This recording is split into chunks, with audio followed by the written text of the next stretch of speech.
now let me introduce a well-known home economist, Marion Ralston of Betty Crocker's staff. For some time now, we've had the efficiency of modern kitchen equipment, the dependability of high-quality ingredients, and the science of standardized measurements. To these, the Betty Crocker method adds a fourth factor necessary for perfect cakes, a standardized and exact procedure for blending ingredients, which reduces actual mixing time to just 4 minutes. Now, you all know there are certain basic preparations we make before starting to mix a cake by any method. First, we are careful to have all our ingredients at room temperature, about 70 to 75 degrees, so they will blend readily. The shortening is kept at room temperature, so it's soft but not melted. Before we prepare the pans or measure the ingredients, we turn on the oven and set the regulator at 350 degrees, so the oven will be at the required temperature when the batter is ready. And now about the pans. We use deep layer pans, 1 1/4 inches deep, as we like nice full cake layers. However, and this is important, any layer cake pan should be only half full, so if you have shallow pans, bake a little of the batter as cupcakes, for if the pans are too full, the batter will run over in the oven. And now we grease and flour the pans. We are careful to grease them very thoroughly, sides as well as the bottom.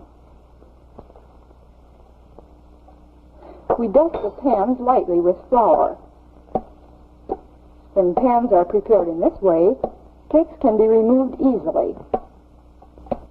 And now we're going to make one of these new method cakes, the silver white layer cake. We have already assembled all the necessary utensils and all the ingredients. And always remember, it takes quality ingredients to make a quality cake.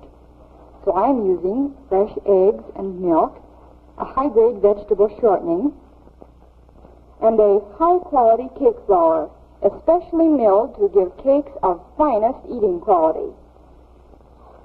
The first step in the new method is the same as for all cake making.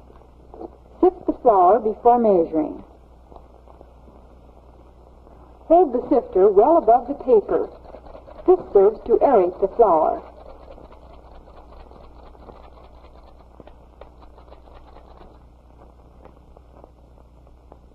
Then, spoon the sifted flour lightly into a standard measuring cup. Heat the flour. Then level it with a straight-edged knife. When filling the cup, be careful not to shake it or knock it, or the flour will pack down.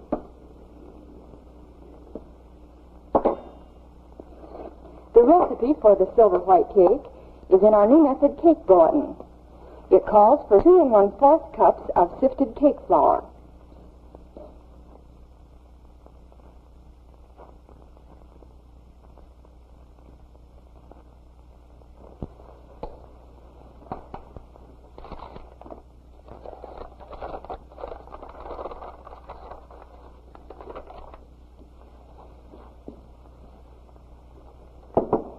This recipe calls for 4 teaspoons of double-action baking powder.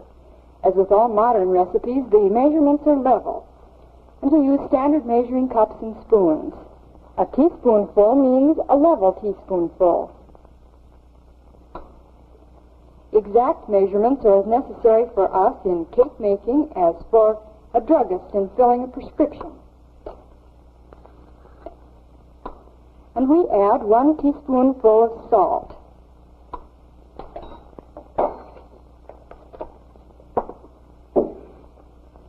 Granulated sugar is also apt to pass down, so spoon it lightly into the cup. Notice in this new method we add the sugar to the flour and other dry ingredients in the sifter. That's quite different from the old creaming method. We are using 1 1/2 cups of sugar.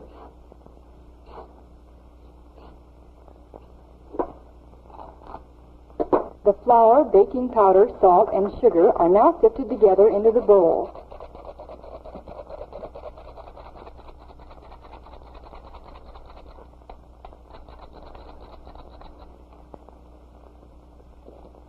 And all of you who shun dishwashing, please note only one mixing bowl in this new method. Next, measure the shortening. The silver white cake recipe calls for 1/2 cup of high-grade vegetable shortening. You see, at room temperature, the proper type of shortening is soft and easy to handle, but not melted. In measuring shortening, press it firmly into the measuring cup. And, of course, measure level. The shortening is added without creaming. This is another way the new method differs from the old method.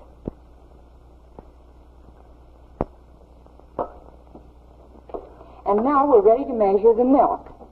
We like to use a liquid measuring cup with the extra rim above the 1 cup mark. It's especially helpful in measuring a full cup of liquid as we're doing in this recipe. Remember that the appearance of the level in looking down at a cup may be misleading. So the only accurate check is the one made at eye level.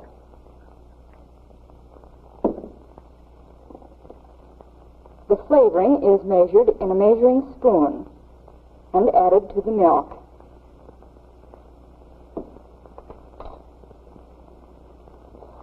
Now add the liquid directly to the dry ingredients in the shortening. Recipe, we're adding 2/3 of the liquid before mixing.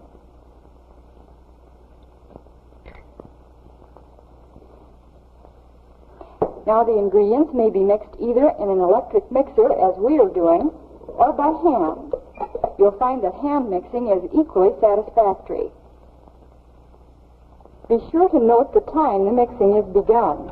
The first mixing period requires 2 minutes.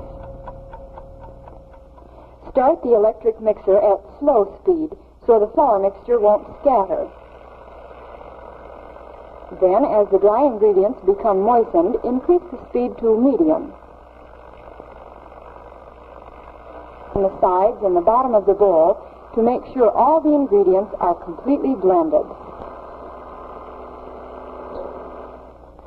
Now, at the end of 2 minutes, the mixture is a smooth batter.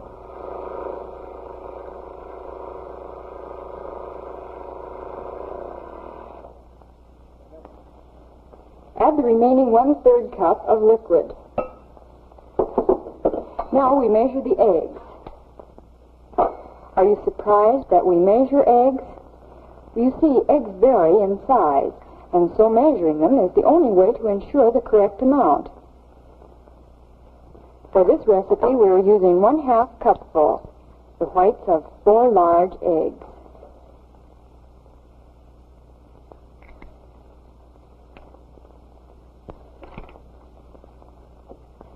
Add the egg whites unbeaten. Beat the mixture for exactly 2 more minutes, making a total mixing time of only 4 minutes. What a difference that is from the old conventional method.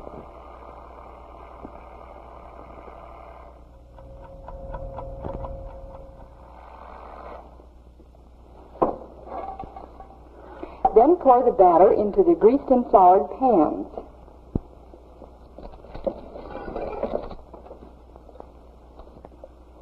Notice how thin the batter is, but don't be alarmed. It's not a mistake.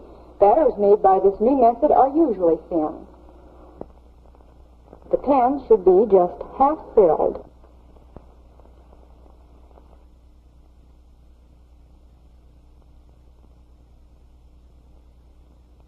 If the pans are too full, the batter may run over in the oven. You remember before we started the cake, we turned on the oven, so it's now at the correct temperature.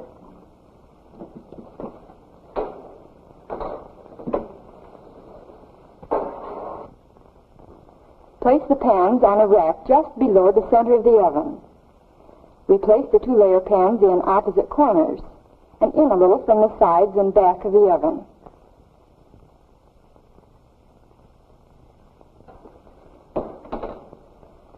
And don't peek while the cake is baking.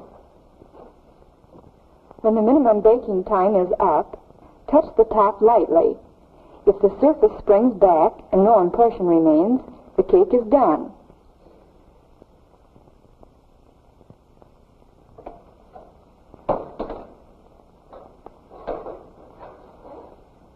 Let the cake cool for a few moments before taking it out of the pan. To remove the cake, carefully loosen it from the pan at one side. Turn the pan around to let in the air.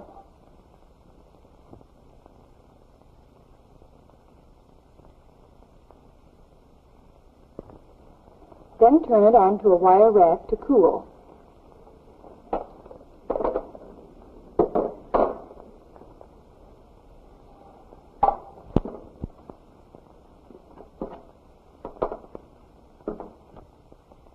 Be sure to let the cake cool thoroughly before frosting it.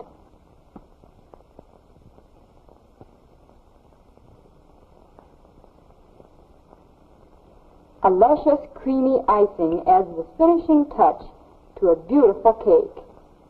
And last, and most important, the new Betty Crocker method produces superior cakes with especially fine texture. Cakes deliciously moist with a tender, melt-in-the-mouth eating quality. The pink maraschino party cake. The gold cake. The cocoa divinity cake. The silver white cake. The chocolate and white marble cake. Cakes beautiful to look at and delicious to eat. Cakes you can be proud of.